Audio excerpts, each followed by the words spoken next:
రాష్ట్ర వ్యాప్తంగా తుంగతుర్తి నియోజకవర్గం ఇప్పుడు సంచలనంగా కనబడతా ఉంది.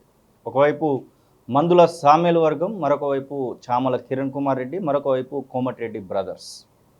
మొత్తానికి అక్కడ మాటల యుద్ధం కాస్త ఇప్పుడు ఫిజికల్గా దాడి చేసే విధంగా, భౌతికంగా దాడి చేసే పైకి వచ్చింది. ఎస్, మొన్న దాడిలో మందుల సామేల్ వర్గీయులు దాడి చేశారని చెప్పుకుంటా ఉన్నారు. మందుల సామేల్ వర్గీయుల కాకపోతే ఇంకెవరో పక్కన పెడితే మొత్తానికి తుంగతుర్తి నియోజకవర్గ వేదికగా ఒక దాడి అయితే జరిగింది. ఆ దాడిలో సూర్యాపేట జిల్లా ఎన్ఎస్యుఐ అధ్యక్షుడు అంబేద్కర్ గాయపడ్డాడు. మనం ఇప్పుడు ఆసుపత్రిలో ఉన్నాము. బ్రదర్, ఎట్లా ఉంది ఇప్పుడు? మీకు ఆరోగ్యం ఏమన్నా సహకరిస్తుందా? ఎలాంటి ఇబ్బందులు కనబడతాయి? బాగా హెడ్ బాగా నొప్పిగా ఉంది. స్పైన్ దగ్గర బాగా దెబ్బ తగిలింది. అది బాగా పెయిన్ వస్తుంది, కదలట్లేదు. చెస్ట్లో ఇన్ఫెక్షన్ అంతా బాగా గుద్దడం వల్ల ఇక్కడ బాగా ఇన్ఫెక్షన్ ఉంది. ఆయాసంలో ఆ కళ్ళు తిరుగుతున్నాయి. పళ్ళు ఇరగడం వల్ల ఎంత పెయిన్ వస్తుంది. ఎవరు దాడి చేశారని భావిస్తున్నారు మీరు? ఆ దాడి వీడియోలు అయితే వచ్చినాయి. మిమ్మల్ని పట్టుకొని ఒక 4-5 బాగా పుష్ చేస్తూ ఉన్నారు మీ పైకి. ఎవరు వాళ్ళని భావిస్తూ ఉన్నారు మీరు? ఎవరినైనా ఐడెంటిఫై చేసిరా? వాళ్ళంతా తెలిసిన వాళ్ళే అన్న, తెలిసిన వాళ్ళే. మా తిరుమలగిరి విలేజ్ సంబంధించిన వాళ్ళే. కాకపోతే దాని వెనకాల ఉన్న వాళ్ళంతా నడిపించిందంతా ఎమ్మెల్యే గారు వాళ్ళకి సంబంధించిన మనుషులు నడిపించారు. అసలు తెలియ ఏం చేశారు అంటే మా కమ్యూనిటీ సంబంధించిన వాళ్ళు కూడా వాళ్ళతో గొడవ పెట్టించి వాళ్ళ పర్సనల్ గొడవని చిత్రీకరించే ప్రయత్నం చేస్తున్నారు. దాన్ని వాళ్ళ పర్సనల్ గొడవ చేసి పార్టీలకు సంబంధం లేదని చెప్పేసి రూమర్స్ స్ప్రెడ్ చేసే ప్రయత్నం చేస్తున్నారు. మీరు కాంగ్రెస్ లీడరే కదా మరి? అదే అన్న, ఈ మధ్య మండల అధ్యక్షుల గొడవ జరిగిన దగ్గర నుంచి మేము కష్టపడ్డ కాంగ్రెస్ వాళ్ళకి పదవులు ఇవ్వాలని చెప్పేసి మేము గట్టిగా మా గళాన్ని వినిపిస్తున్నాము.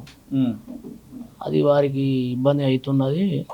ఎవరైతే బలంగా ఉన్నారో వాళ్ళని టార్గెట్ చేస్తే మిగతా వాళ్ళంతా కూడా చెదిరిపోతారన్న ఉద్దేశంతో ఈ రకమైన దాడులు చేసి మొన్న ప్రెస్ మీట్ కూడా పెట్టిన ఉద్దేశం కూడా అదే.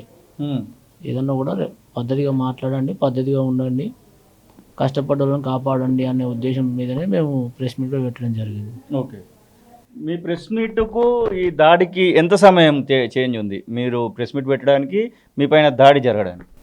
ప్రెస్ మీట్ అయిపోయిన ఒక 20 నుంచి 30 మినిట్స్ మధ్యలోనే జరిగింది అన్నమాట. ఆ ప్రెస్ మీట్ అయిపోయి బయటకు వచ్చినాము. అక్కడ ఎవరైతే మిగతా మండల్స్ నుంచి వచ్చిన నాయకులు వాళ్ళంతా వెళ్ళిపోయారు. మేము లాస్ట్లో ఉండే ఆ హాల్కి ఏదైతే ఫంక్షన్ హాల్లో ప్రెస్ మీట్ పెట్టినాం కదా, దాని పేమెంట్స్ గురించి అక్కడ మేము ఒక 5-10 నిమిషాలు ఆగినాం అంతే. ఒక 10 నిమిషాలు అయితే మేము కూడా వెళ్ళిపోయే వాళ్ళం అక్కడ నుండి. ఒక 20-30 మినిట్స్ మధ్యలోనే వాళ్ళు అప్పటికే రెడీగా ఉన్నట్టున్నారు, వెయిట్ చేసుకుంటూ అటాక్ చేసి. ఈ అటాక్ చేసిన వాళ్ళు మీకు తెలుసానే అంటున్నారు కదా, ఎవరైనా గుర్తుపట్టిరా? మీకు తెలిసిన వాళ్ళు అని చెప్తా ఉన్నప్పటికి కూడా వాళ్ళు ఎక్కడి వాళ్ళు? వాళ్ళు సామెలతో తిరుగుతూ ఉంటారా, లేకపోతే చామల కిరణ్తో తిరుగుతూ ఉంటారా, కోమటిరెడ్డితో తిరుగుతూ ఉంటారా? అసలు కాంగ్రెస్ పార్టీ వల్ల కాదా? వాళ్ళు కాంగ్రెస్ పార్టీకి సంబంధించిన వాళ్ళు కాదు.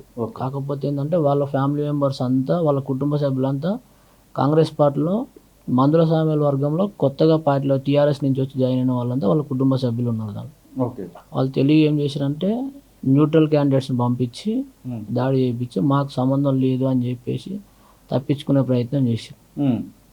మాకు తెలిసిన వాళ్ళు అని చెప్పి సడన్గా వచ్చి డైరెక్ట్ అటాక్ చేస్తూనే ఉన్నారు. సార్ మాకు తెలిసిన వాళ్ళని మేము సరే వాళ్ళు వెళ్తున్నారు అని మేము సైలెంట్గా ఉన్నాం. అంటే దగ్గరకు వస్తుంటే సరే పని మీద వెళ్తున్నాం, దారి ఏమంటారు మేము అనుకున్నాం. డైరెక్ట్ వచ్చి అటాక్ చేస్తూనే ఉన్నాం. ఏదైనా మీకు గతంలో గొడవలు ఉండేదా మరి? ఏంటి గొడవలు లేవు అన్న వాళ్ళకి? ఎటువంటి గొడవలు లేవు, ఏం లేదు. సడన్గా వచ్చిర్రు వాళ్ళ ప్రోద్బలంతో న్యూట్రల్ క్యాండిడేట్ని సెలెక్ట్ చేసుకుంటే ఏంటంటే పార్టీకి సంబంధం లేదని చెప్పి డైవర్ట్ చేయొచ్చు అనే ఉద్దేశంతో టార్గెట్ చేసి మళ్ళీ వాళ్ళకి పోలీస్ డిపార్ట్మెంట్ పరంగా అన్ని రకాలుగా వాళ్ళకి కావాల్సిన సౌకర్యాలన్నీ చేస్తున్నాం. ఓకే, ఇంకా ఎవరినైనా రిమైండ్ చేయడమో లేకపోతే పోలీస్ కస్టడీలోకి తీసుకోవడమో ఏమైనా జరిగిందా ఇప్పటి వరకు? మీరు ఏమైనా ఎఫ్ఐఆర్కు పోలీస్ స్టేషన్కి అప్రోచ్ అయ్యారా? మేము సంఘటన జరగగానే స్టేషన్ దగ్గరికి వెళ్ళామన్న, కంప్లైంట్ ఇచ్చినాము. ఆ రోజు ఎస్ఐ గారు లీవ్లో ఉన్నారంట. ఓకే, పక్కనున్న అదే సర్కిల్ సంబంధించి ఇంకో ఎస్ఐ గారు వచ్చారు, పిటిషన్ తీసుకున్నారు.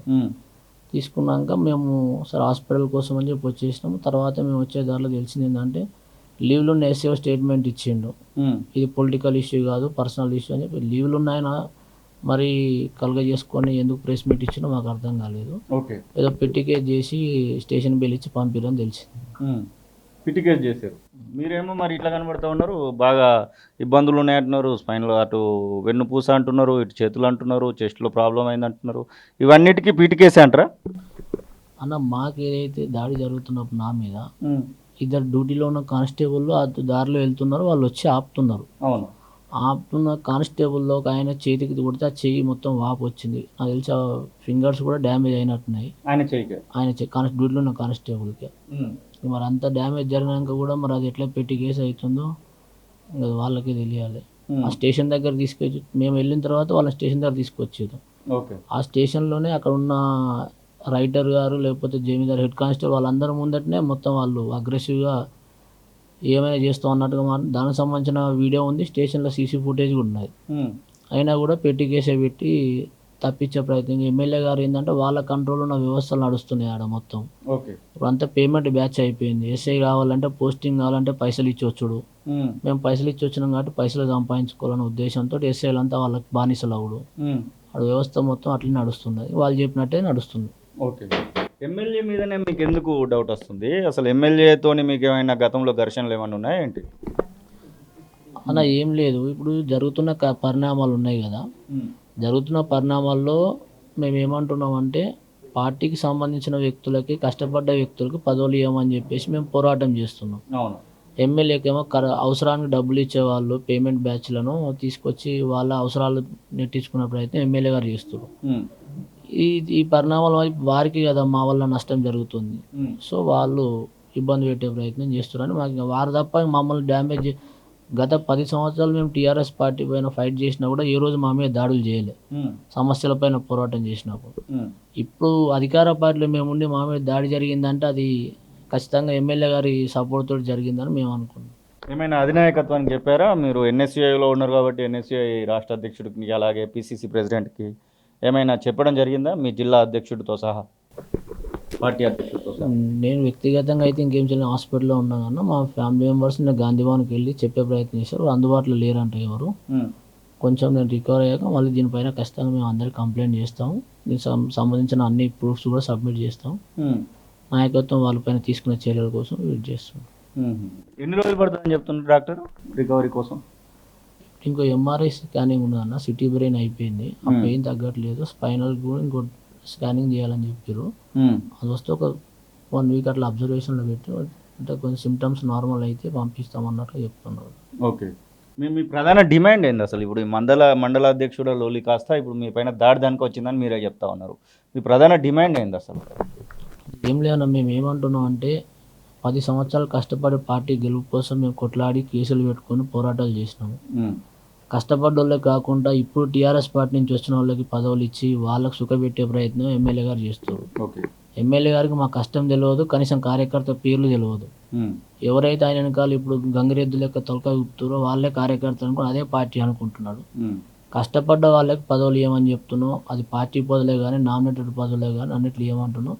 దాంతోపాటు ఈ దాడికి ఎవరైతే కారకులు అయ్యారో వాళ్ళపైన కఠినంగా చర్యలు తీసుకొని వాళ్ళు శిక్షించాలని కూడా డిమాండ్ చేస్తున్నారు. మందుల సామ్యాల్కి ఏం చెప్పదలుచుకున్నారు? మరి మీ పైన దాడి చేయించింది అతనే అని చెప్పేసి మీరు భావిస్తూ ఉన్నారు కదా, మందుల సామ్యాల్కి ఏం చెప్తారు? నేను ఒకటే చెప్తున్నా, ఈ దాడికి ప్రధాన కారణం ఎమ్మెల్యే గారనే చెప్తున్నా నేను. ఒకవేళ వారు కాకపోతే ఎవరైతే ఈ దాడికి పాల్పడ్డారో వాళ్ళపైన కఠినంగా శిక్ష తీసుకోవడానికి మీరు ఎందుకు సపోర్ట్ చేయరు? మీకు సంబంధం లేకుంటే మీరు ఎందుకు బయటకు వస్తలేరు? మీరు బయటికి రండి, మీకు సంబంధం లేకుంటే నిజంగా ఎవరైతే బాధ్యులు ఉన్నారో వాళ్ళకి సెక్షన్లు ఆల్టర్ చేసి పెట్టి కేసు కాకుండా నిజంగా ఏవైతే ఈ నష్టం ఉందో దాని తగ్గ సెక్షన్లు ఇచ్చే కేసులు చేయమని చెప్తున్నాం.